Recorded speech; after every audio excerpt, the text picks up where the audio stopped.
commented upon text in Jewish literature, has some 15,000 commentaries, and that's more than the Tanakh, more than the Chumash, and more than the commentary on the Talmud, more even than the Rambam, who also gets his fair share of commentary. There's always new Haggadot coming out every single year, and so people always are finding and mining the Haggadah for new insights.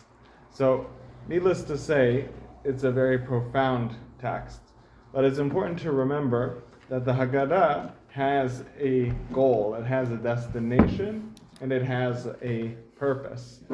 Now, to appreciate exactly what that purpose is, just to paraphrase one passage that we say in the beginning, we talk about 5 of the greatest sages of the times of the Mishnah, the Tanaim, who gathered together for a Seder in Bnei Brak, not to be confused with the Bnei Brak of nowadays. And it says, even though we may all be wise people, we may all be learned, may all be blessed with great understanding and insight, nonetheless, even the greatest of sages is obligated to talk at length about the story of the Exodus and the miracles that occurred. And the following story that's cited there with Rabbi Akiva, of course, one of the greatest Jewish figures of all time, doesn't need more evidence than that. So clearly, there's not only an intellectual, or perhaps the intellectual part of telling over and contemplating all of the miracles that happened, and delving into the text of the Haggadah is not the main point of the Seder, because if that were to be the case, then the greatest sages should probably be exempt from telling over the story. So perhaps, in fact, there is a emotional or experiential component, which is the primary part that we're supposed to be focusing on. So with that in mind, let's turn to this citation from the Haggadah. It says, in each and every generation, a person is obligated to see himself as if he left Egypt. As it is stated, and you shall explain to your son on that day, for the sake of this did the Lord do for me in my going out of Egypt. Not only our ancestors did Hashem redeem, but rather also us together with them did he redeem as well. As it is stated, and he took us all out from there as well. So we see that the obligation is to somehow visualize, perhaps, or to somehow create the experience in our minds, emotionally, as if we are leaving Egypt that very night ourselves. And if that is indeed, Rabbi, you should know, people always come late to my classes. You might be getting up a lot.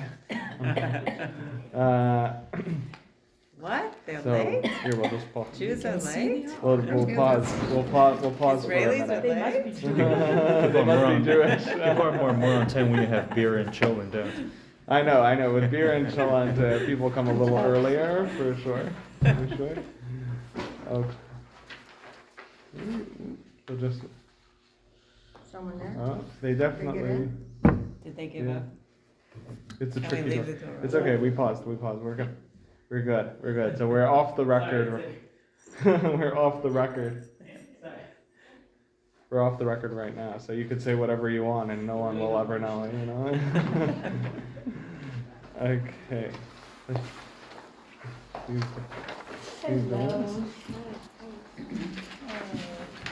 Here you are. And you can pass this back. Ah, perfect. Okay. So. Do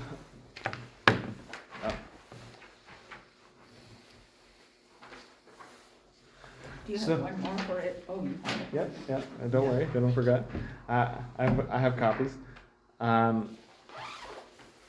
So the question is, though, if we are supposed to somehow engender within ourselves the experience of having left Egypt the very night of the Seder, we have to ask ourselves a more important question, perhaps. Is that possible? Is that realistic? Is that really what is expected or being asked of us here? And so we'll see. We won't have time to read it inside, which is why I encourage, if you can, to take home the sources here. But we'll see how these commentaries are bothered by this question, and they try to tackle it in different ways. So the first approach, with a little bit of explanation behind it, of Rabbeinu Yom Tov of Seville, France, so one of the great medieval sages. So he says that every single individual needs to see and perceive themselves as if they were a slave in Egypt and went out of freedom. And he makes an interesting reference. He says, the same way, if you remember the 4 sons at the beginning of the Haggadah, right? So the wicked son says, what is this service mean to you? And the Haggadah says, to you, but he excludes himself from the Jewish people. He does not feel that he belongs, that he's part of the Jewish people. Mm-hmm. And where the verse that is being referenced says that Hashem did this, all these miracles, for the sake of me, personally. So he says, perhaps alluding to the fact that the main goal of the story that we're trying to get to is for us all to realize that what we do matters to Hashem, and it's of tremendous importance.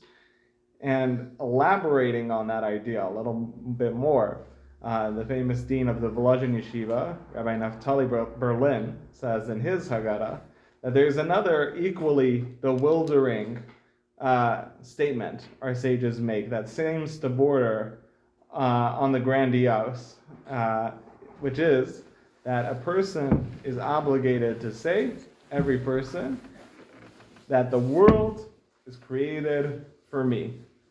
The whole world created for me. Okay, you could see the reference there. You can look it up.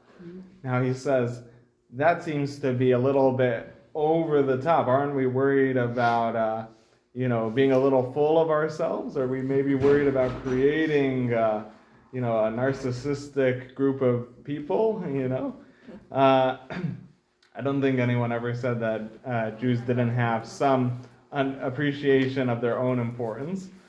But be that as it may, he says, the idea of that statement that we're supposed to believe that the whole world is created for us individually is to tell you that everything that was important, that was created, is meant for a person to be on the path of Hashem. In other words, because Hashem created everything, and He gave us His Torah and mitzvot. Okay, so when we realize His will and what He wants us to do, so then we are truly undertaking something of cosmic significance. Okay, because if it's important to Hashem, if it's important to God, then of course it's of infinite significance, of infinite importance. And of course the opposite is true as well. If it is, so to speak, unimportant to God, then it is indeed not very valuable, or perhaps of no value at all. But the problem is that when we do mitzvot, whatever the mitzvah is, whether it's giving charity, whether it's saying Birkat Hamazon after we have a meal, whatever it is, no matter how big or small the mitzvah may seem, do we really stop, take the time to think that we're doing something which is truly so important and so valuable and significant to Hashem? I would venture to say that if we took a few moments before we did a mitzvah to just meditate on that, it would give us a very different relationship to what we're doing. Not only would it give the action, the mitzvah itself, more significance, but it would have a much greater impact on us as well. Because when you're involved in something, if you were doing something for the President of the United States, or for the king, now the King of England, right, you would automatically have a feeling that you're doing something very, very important. And so what we need to do is bridge the gap in our mind between the importance of what we're doing for Hashem and that feeling that it is of truly great and momentous import. And so he says the same idea here as well. We've, at this point that we're making this statement, we have gone through the whole story of the Exodus. We went from the servitude, the slavery, the oppression, the suffering. We went through the redemption, all the makot. We talked about the Korban Pesach, matzah, and maror. And so we've truly gone in great detail at this point. And we've said Dayenu really analyzed and appreciated all the different parts of what happened and what Hashem did for the Jewish people at that point in time. So we need to turn that towards ourselves as well and realize that inasmuch as Hashem is not limited by time and space, Hashem did not do that, and we'll see, we'll get back to this point later. Hashem did not do all those miracles for the Jewish people who were alive at that time. He did it for the Jewish people that included every single Jew that had yet to be alive at that point as well, including each and every one of us. And so we really need to magnify and appreciate all of the amazing things that Hashem did and realize that He did that for us as well.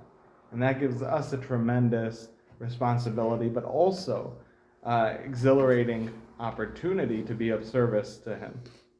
So that's the first approach. So is any thoughts or comments on that before we move on? No. Okay. So turning towards the Rambam has a slightly different version of his text. Okay?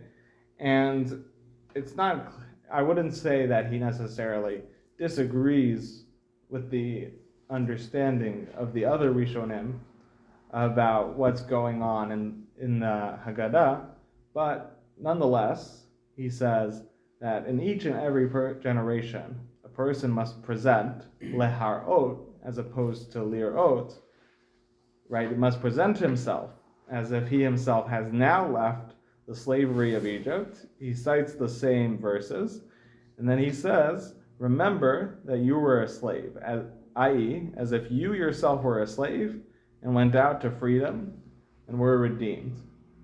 So, in what sense does that mean? Are we just, if you have a very vivid imagination, I would imagine that helps.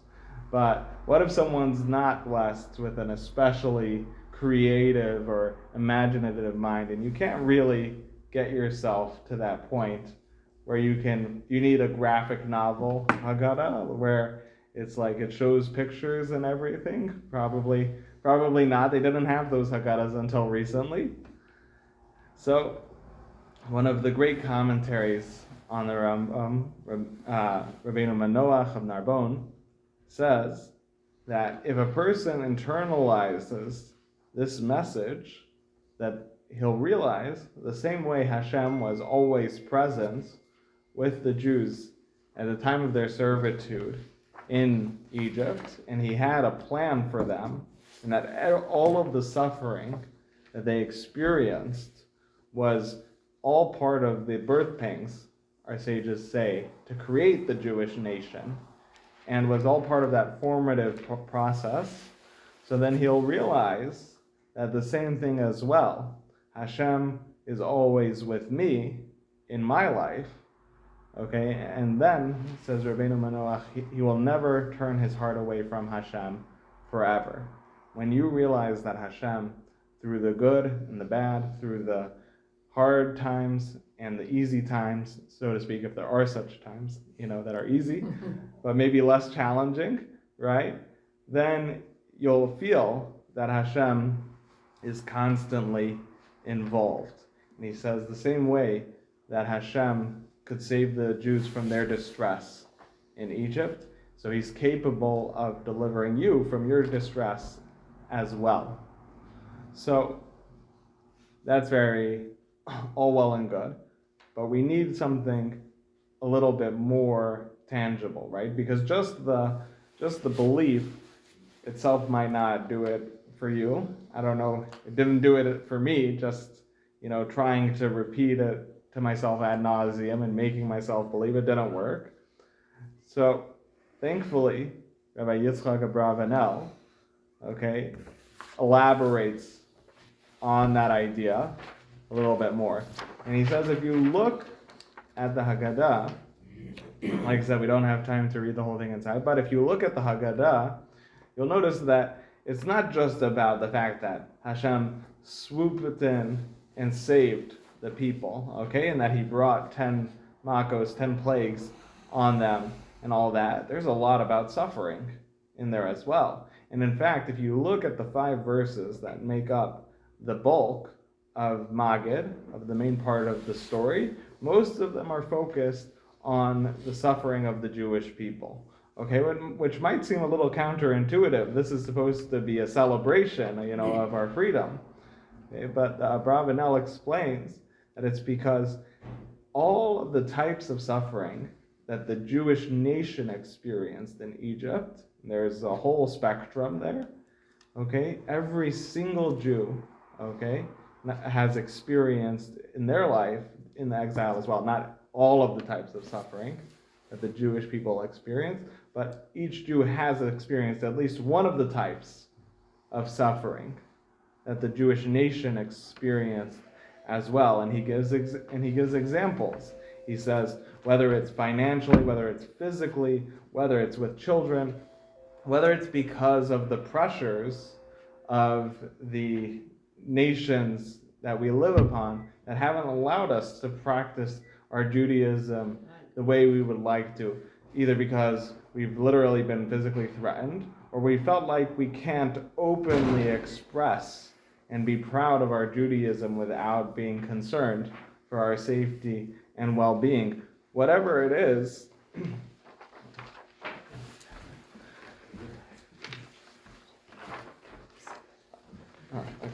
So, whatever it is, he says, and you think about when you look through the Haggadah and see what types of suffering have you gone through in your life at the point of the Seder 2024 that we're up to, and realize that if you're still here, you're still around for a Seder, for this Seder, then it means that Hashem has delivered you and kept you around successfully through whatever hardship and suffering that you've had until now. No, And indeed, not only you, but whoever were before you.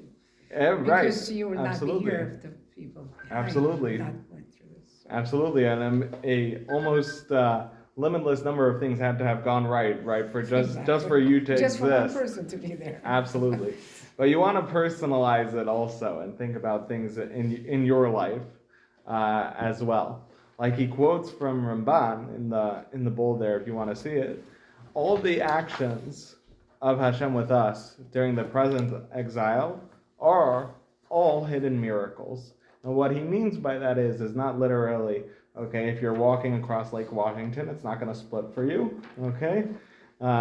or anything like that. If you get knocked, someone cuts you off in traffic, hail's not going to go on their windshield, But what it does mean is that Hashem, behind the scenes, is intimately involved, personally involved, the creator of the entirety of the spiritual and physical reality is intimately and personally involved with every single person's life, And not only that, but he has been sustaining us, and looking after us and our well-being, just like he did for the Jews in Egypt. And that's why he says, after we cite this passage, we say, therefore, we are obligated to give thanks, to praise, etc., to He who made all these miracles for our ancestors and for us. Okay, it says in the Haggadah, Hashem has done miracles for all of us as well as for the Jewish people at the time of the Exodus. So to get that feeling, you really have to think, again, on an individual level. It might be hard to do that at the night of the Seder. It's late and, all the guests, all the preparations. But really think about it, if you can, in advance. Okay? And that way, when you're going through the Haggadah, right, you'll be able to evoke those feelings that you were able to picture, okay, and think about and meditate on earlier. It's reminiscent, if I could just, Lahavdil, there's an Austrian poet by the name of Rainier Rilke. Okay. Now, if you're wondering how I came across it, it's okay. Another rabbi told me about it, so it's no problem. So Rilke was in letters to a young poet. Okay, and a young poet was writing, Rilke was a famous poet, at the time anyways, advice about his poetry. Okay, Rilke very kindly responded to him. And he said to him, this young poet, he said, "You're writing too much about platitudes and things that are grand and seem to be really flashy, right? And you're not writing as much about the humdrum, the mundane, the everyday types of things that aren't going to make it into the newspaper. That's not the front page news." So he said, if your life seems too poor, hold on. I don't want to botch the quote. It's too good for me to botch. So he says, if your everyday life seems poor, don't blame it. Blame yourself. Admit to yourself that you are not enough of a poet to call forth its riches, because for the Creator there is not poverty, and no poor, indifferent place. Now, if that doesn't capture it, right? This idea, sometimes we fall trapped to a particular way of thinking, which is that, my regular life is not as important as people who are really doing things, who are making tremendous contribution and impact in the world. But you have to realize, to Hashem, the same way there's nothing too big, there's nothing too small for Hashem as well. There's no, atomic particle in the world where we say, you know what, that atom, it's too small for Hashem. It's escaped his attention somehow. But we do that with ourselves on an emotional level sometimes, where we don't appreciate the fact that every single one of us, day to day, Hashem cares about what happens to us and what's going on in our life. Now, to take this even one step further, Rabbi Yehuda Low, the great Kabbalist, theologian, indeed he was a self-taught genius, the Maharal, says that, you might get the wrong message reading the Haggadah. You might think it's all about the Jewish nation and the miracles that happened for them at the time that they left Egypt, okay, and that they were saved from the Egyptians. And it's great, and we're kind of included in the package, okay? But says the Maharal, in fact, it's the opposite, and it's so striking, I think you should look at it here. He says, the present generation should not focus on the generation that was taken out as well, except obviously for telling over the story, right? But he says, as every generation is singular and unique, every generation has a particular gift and contribution that they're supposed to give to the world. That is why he must see himself as if he alone is going out, and he should not focus on another. And that is why the verse is cited, this which Hashem did for me.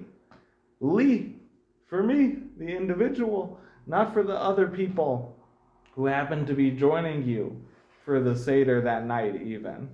You need to get real personal about it, because if you just think about it as a group, right, So that's great, being part of the community, being part of the family, of course, all very important.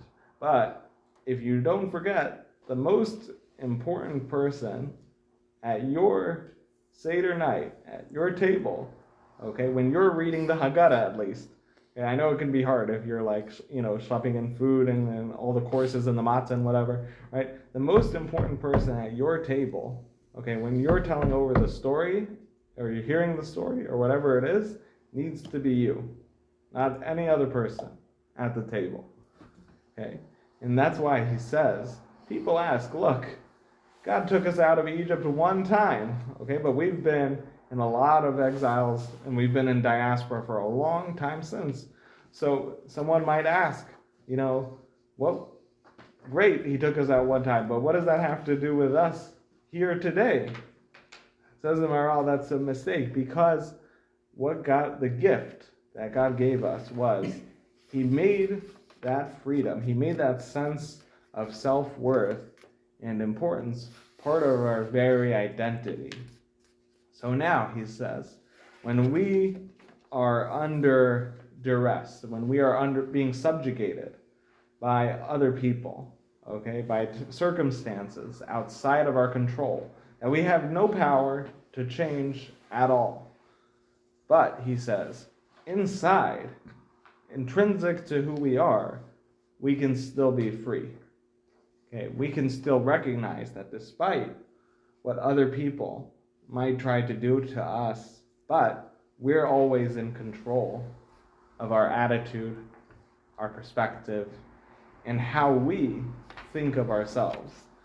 The ability to be defiant under extreme circumstances is something that as a people we've shown time and time again, whether it's the Spanish Inquisition, whether through the Holocaust, or whether through present circumstances. We've shown the ability that we might get knocked down, but we're getting right back up, right? And we're staying in the fight, right? The same thing on an individual level as well.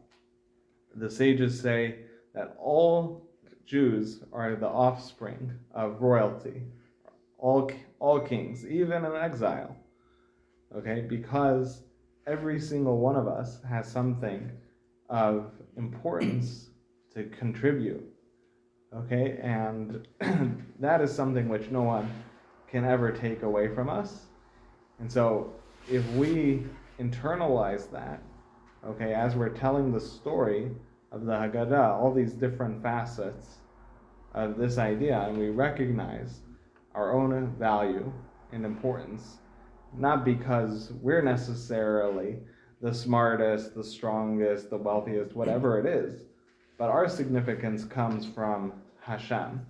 And we don't need any other human affirmation, right, when we have that going for us.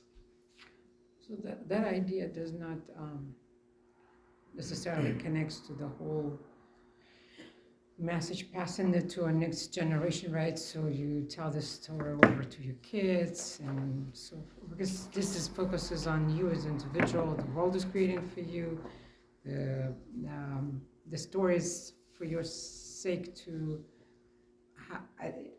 So how does that? Does it two separate ideas not because they don't converge, right? It's such a good question, and that's where actually now we can really appreciate the comments of the Ritva Rabbeinu Yonta that we mentioned earlier, and how he said actually that the wicked son might seem to be the afterthought, in the telling over. You have your good kid, he gets the good grades, asks the questions, he goes along with it.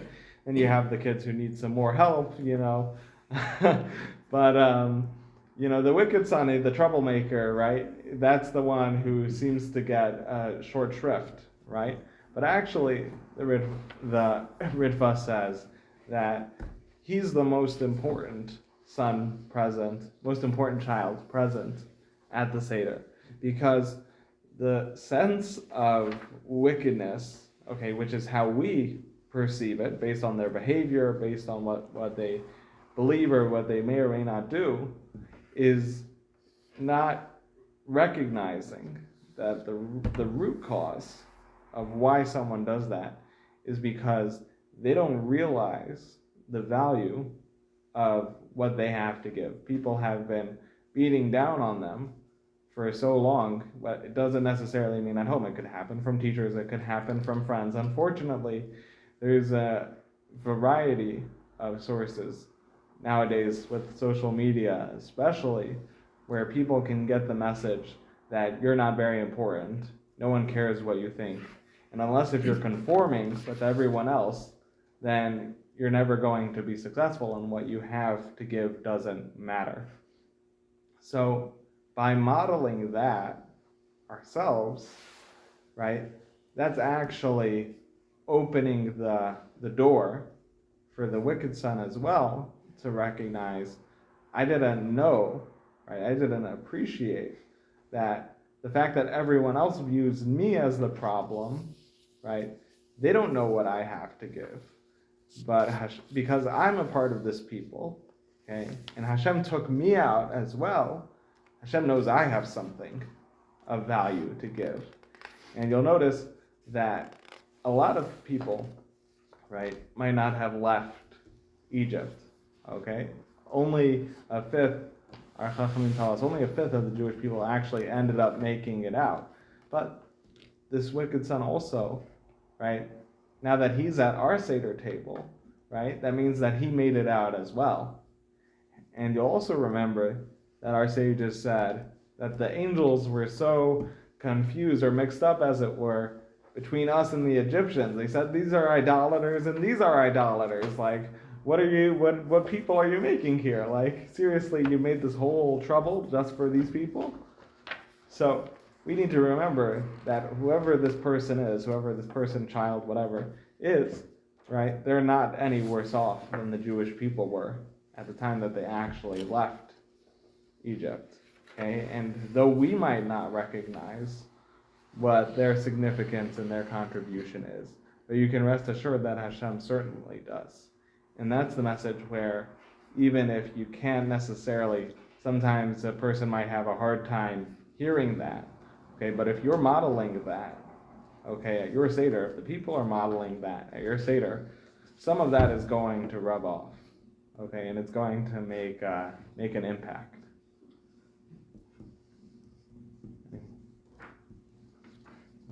Comments, questions? Who was the rabbi you quoted again? When you pulled up on the phone, you said he didn't want to get it incorrect. Who was that? Oh, not a rabbi. So that was Rilke, Rainer Maria Rilke, Austrian poet. Okay, the rabbi who, he's not Jewish. No, What? I know he's not. Oh, okay. I say he's not German. Oh, he's born in Germany, lived in Austria, and I think he also writes in French. No,